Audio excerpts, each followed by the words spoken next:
ಯಜ್ಞಯಾಗಾದಿಗಳನ್ನೆಲ್ಲ ಮಾಡಿ ಆ ಮೂಲಕ ಈ ಕಲಿಯುಗದಲ್ಲಿ ಅವೆಲ್ಲ ನಿಷಿದ್ಧ ಇದೆ. ಆದರೆ ಯಜ್ಞಯಾಗಾದಿಗಳು ನಡೆದೇ ಅದೆಲ್ಲ ಸರಿಯಾಗಿ ನಡಿಬೇಕು.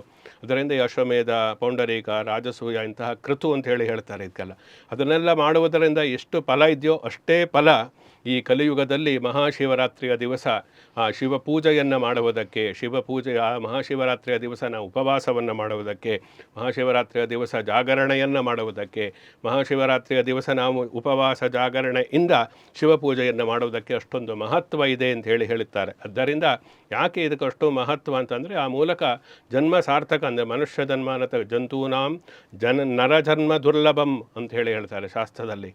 ಮಾನವ ಜನ್ಮ ಅನ್ನತಕ್ಕಂಥದ್ದು ಶ್ರೇಷ್ಠವಾಗಿರತಕ್ಕಂಥದ್ದು, ಇದನ್ನು ಹಾಡು ಮಾಡಿಕೊಳ್ಳಬೇಡಿ ಹುಚ್ಚಪ್ಪಗಳಿರ ಅಂತ ಹೇಳಿ ಪುರಂದರದಾಸರು ಹೇಳ್ತಾರೆ. ಹೀಗೆ ಮಾನವ ಜನ್ಮ ಅನ್ನತಕ್ಕಂಥದ್ದು ಕೇವಲ ಭೋಗ ಭಾಗ್ಯಗಳನ್ನು ಅನುಭವಿಸುವುದಕ್ಕೆ ಬಂದಿರತಕ್ಕಂಥದ್ದಲ್ಲ.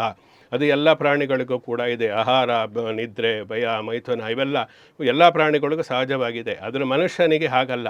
ಮನುಷ್ಯನಿಗೆ ಯೋಚನಾ ಶಕ್ತಿ ಇದೆ. ಯಾವುದು ಒಳ್ಳೆಯದು, ಯಾವುದು ಕೆಟ್ಟದ್ದು, ಯಾವುದನ್ನು ಮಾಡಬೇಕು, ಯಾವುದನ್ನು ಮಾಡಬಾರ್ದು, ಯಾವ ಸಮಯದಲ್ಲಿ ಏನನ್ನು ಮಾಡಬೇಕು, ಯಾವ ಸಮಯವನ್ನು ಹೇಗೆ ಉಪಯೋಗಿಸಿಕೊಳ್ಳಬೇಕು ಅನ್ನತಕ್ಕಂತಹ ಒಂದು ವಿಶೇಷವಾದಂತಹ ಜ್ಞಾನ ಕೇವಲ ಮನುಷ್ಯನಿಗೆ ಮಾತ್ರ ಇರುತ್ತೆ.